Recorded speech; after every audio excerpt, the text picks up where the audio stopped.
हर हर महादेव। जय शिव शंभु। श्री शिवाय नमस्तुभ्यम। कैसे हैं आप लोग? आशा करती हूँ कि भगवान भोलेनाथ की असीम कृपा आप सभी को प्राप्त हो, आप सभी स्वस्थ हो, अच्छे हो। इसी कामना के साथ आज हम सुनेंगे सावन मास की कथा, अध्याय 25। तो चलिए मन में भगवान भोलेनाथ का ध्यान करते हुए कथा को सुनते हैं। ईश्वर बोले, हे महामुनि, अब मैं उत्तम पिठौरी व्रत का वर्णन करूंगा। सभी संपदाओं को प्रदान करने वाला यह व्रत श्रावण मास की अमावस को होता है। जो यह घर है वह सभी वस्तु मात्र का अधिष्ठान है, इसीलिए इसे पीठ कहा गया है और पूजन में वस्तु मात्र के समूह को आर कहते हैं। अतः हे मुनीश्वर, इस व्रत का नाम इसीलिए पिठौर है। अब मैं इसकी पूजा विधि बताता हूँ, सावधान होकर सुनो। दीवार को ताम्र वर्ण, कृष्ण वर्ण अथवा श्वेत वर्ण धातु से पोतन करना चाहिए। अगर ताम्र वर्ण से पोता है तो पीले रंग से कृष्ण वर्ण से पोते गए हैं श्वेत वर्ण, और श्वेत वर्ण से पोते गए हैं तो कृष्ण वर्ण से चित्र बनाना चाहिए। अथवा श्वेत पीत से लाल से काले या हरे वर्ण में चित्र बनाएं। मध्य में पार्वती सहित शिव की मूर्ति अथवा शिवलिंग को बनाकर संसार की अनेक चीज़ों का चित्र बनाएं। चतुशाला सहित रसोई घर, देवालय, शयन घर, 7 खजाने, स्त्री का अंतपुर को महलों तथा अट्ठालियों से सुशोभित तथा साल के वृक्ष से इन सभी को बनाएं, और ईंटों से सुशोभित जिसमें विचित्र दरवाजे, छत्र, कीड़ा स्थान हो, इन सभी को बनाएं। बकरियां, गाय, भैंस, घोड़े, ऊंट, हाथी, चलने वाले रथ, अनेक प्रकार की सवारी गाड़ियां, स्त्री, वृद्ध, बच्चे, जवान, पुरुष, पालकी, झूला, अनेक प्रकार की चीज़ों को उस पर बनाएं। शयन संबंधी जितने भी साधन हैं उसे भी बनाएं, जैसे चारपाई, पलंग, बिस्तर, तकिया आदि। यज्ञ में जितने भी पात्र हैं, मंथन के लिए 2 स्तंभ और 3 रस्सियाँ, दूध, मक्खन, दही, छाछ, घी, तेल, इन सभी को दीवार पर लिखे। गेहूँ, चावल, अरहर, जौ, मक्का, वार्तानल, इन सभी का भी चित्र बनाएं।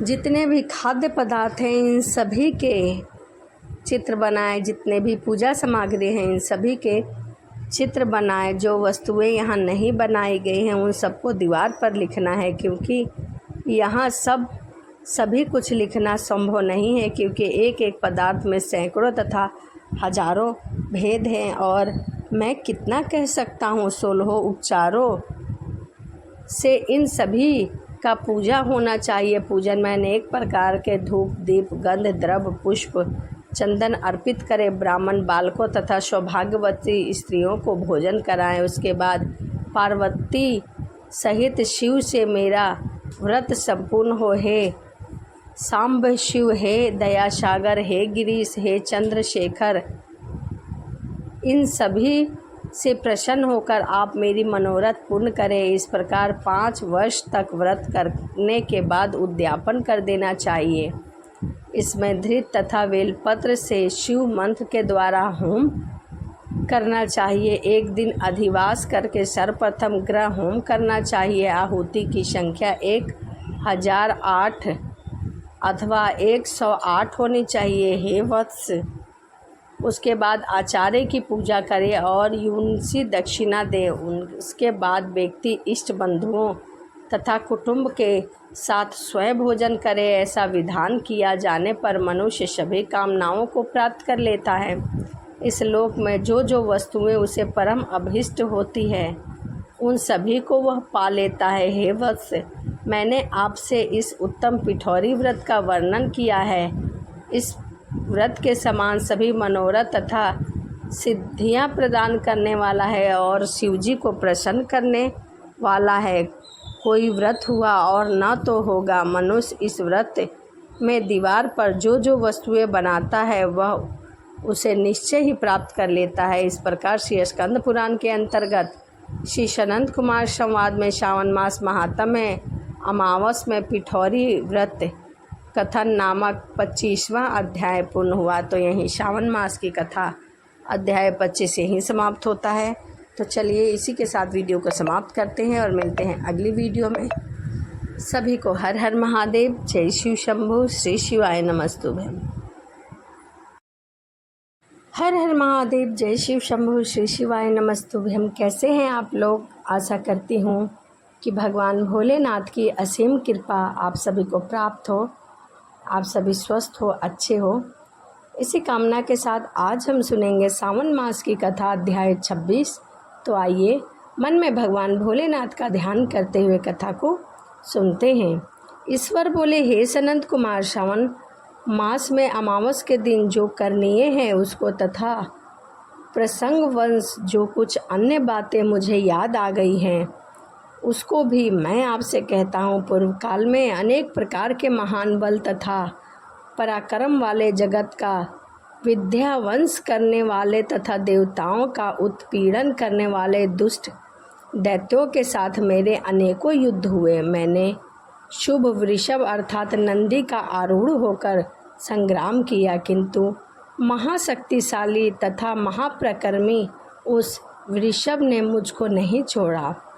अंधकासुर के साथ युद्ध में तो नंदी का शरीर विदीर्ण हो गया, उनकी त्वचा कट गई, शरीर से रक्त बहने लगा, उसके प्राण मात्र ही बचे थे। फिर भी जब तक मैंने उस दुष्ट का संहार किया तब तक वह नंदी धैर्य धारण करे मेरा वहन करता रहा। इसकी इस दशा को मैंने जान लिया था। इसके बाद उस अंधक का वध करने मैंने प्रसन्न होकर नंदी से कहा, हे सुवर्त, मैंने तुम्हारे इस कृत्य से प्रसन्न हूँ। तुम वर मांगो, तुम्हारे घाव ठीक हो जाएंगे। तुम बहुत ही बलवान हो और प्रकर्मी हो। नंदीश्वर बोले, हे देव, हे महेश्वर, मेरी कोई याचना नहीं है। आप मुझ पर प्रसन्न हैं तो फिर इससे बढ़कर क्या वैभव हो सकता है। तदापि हे भगवान, लोकों प्रकार के लिए मैं मांग रहा हूँ। हे शिव, आज श्रावण मास की अमावस है जिसमें आप मुझ पर प्रसन्न हुए हैं। इस तिथि में गाय सहित उत्तम मिट्टी से निर्मित वृषभों की पूजा करनी चाहिए। आज अमावस के दिन जन्म लेना कामधेनु तुल्य होता है, अतः इस तिथि में वर प्रदान करने की यह अमावस्या वंचित फल देने वाली हो। आज के दिन भक्ति पूर्वक प्रत्यक्ष वृषभों तथा गायों की पूजा करनी चाहिए। गेरू और धातुओं से प्रयत्न पूर्वक उन्हें भूषित करना चाहिए। उनके सींग पर सोना चांदी आदि के पत्र गढ़कर रेशम के बड़े बड़े गुच्छे को भी सींग पर बांधे अनेक प्रकार से उन्हें सजाकर उन्हें सुंदर वस्त्र से ढककर मनोहर करना चाहिए। आहार के रूप में सरसों, तिल, खली आदि अनेक प्रकार के अन्न अर्पित करना चाहिए। जो इस दिन ऐसा करता है उसका गोधन सदा बढ़ता रहता है। जिस घर में गाय ना हो तो वह शमशान के समान होता है। पंचामृत पंचागम्य दूध के बिना नहीं बनते हैं। गोबर से लेप किए बिना घर पवित्र नहीं होता है। हे शुरोत, तो जहाँ गौमूत्र के छिड़काव नहीं होता वहाँ चींटी आदि तंतुओं का उपद्रव विद्यमान रहता है। हे महादेव, दूध के बिना भोजन का रस ही क्या। हे प्रभु, यदि आप मुझ पर प्रसन्न हैं तो मुझे यही वर दे। सनंत कुमार बोले, नंदी का ऐसा वचन सुनकर मैं बहुत प्रसन्न हुआ। मैंने कहा, हे वृषश्रेष्ठ, जो तुमने मांगा है यह सब हो जाए। हे नंदी, इस दिन का जो भी मांगे वह सब पूर्ण हो जाए। मैंने इस प्रकार नंदी की मनोकामनाएं पूर्ण की और नंदी बहुत खुश हुआ। जो वृषभ किसी के द्वारा कहीं भी किसी कार्य में प्रयुक्त नहीं होता जाता है और तृण खाता हुआ तथा जल पीता हुआ जो शांतिपूर्वक विचरता रहता है वह महान वीर बलशाली होता है, उसे पूल कहा जाता है। अतः हे नंदी, उसी के नाम से यह दिन पोला नाम वाला होगा। इस दिन अपने इष्ट बंधुओं के साथ महान उत्साह करना चाहिए। हे वत्स, मैंने इस दिन के श्रेष्ठ वर प्रदान किए, अतः लोगों के द्वारा श्रेष्ठ दिन को पोला नाम वाला कहा जाएगा और यह दिन लोगों की मनोकामनाएं पूर्ण करने वाला होगा। यह 10 दर्भ होते हैं, ब्रह्मा जी के साथ उत्पन्न होने वाले तथा ब्रह्मा जी की इच्छा को प्रकट होने वाले। हे दर्भ, मैंने सभी पापों का नाश किया, कल्याणकारक होइए। इस प्रकार से पूजा करना चाहिए। ब्राह्मण के लिए 4 कुश पत्रों का पवित्रक बनाना चाहिए और अन्य वर्णों के लिए क्रमश 3, 2 और 1 दर्भ का पवित्रक कहा गया है, अथवा सभी वर्णों के लिए 2 दर्भों का ग्रंथि युक्त पवित्रक होता है। यह पवित्रक धारण करने के लिए होता है, इसे मैंने आपको बता दिया है। उत्पवन हेतु सभी के लिए 2 दर्भ उपयुक्त होता है। 50 दर्भों से ब्रह्मा और 25 दर्भों से विष्टर बनाना चाहिए। आचमन के लिए हाथ से पवित्रक को नहीं निकालना चाहिए। विकर के लिए पिंड देने तथा अग्न्योकरण करने के साथ और पाद देने के पश्चात पवित्रक का त्याग कर देना चाहिए। दर्भ के समान पुण्यप्रद, पवित्र और पापनाशक कुछ भी नहीं है। देवकर्म तथा पितृकर्म यह सब दर्भ के अधीन है। इस प्रकार ये दर्भों को श्रावण मास की अमावस के दिन ही करना चाहिए, इससे इनकी पवित्रता बनी रहती है। श्रावण मास की अमावस का वर्णन क्या किया जाए। हे सनंद कुमार, श्रावण मास की अमावस के दिन जो कृत्य होता है उसे मैंने कह दिया। श्रावण मास में जो भी करनी है उसे भी मैं आपसे कहता हूँ। इस प्रकार स्कंद पुराण के अंतर्गत ईश्वरीय सनंद कुमार संवाद महात्म्य में अमावस के दिन वृषभ पूजन कुश ग्रहण नामक 26वां अध्याय पूर्ण हुआ।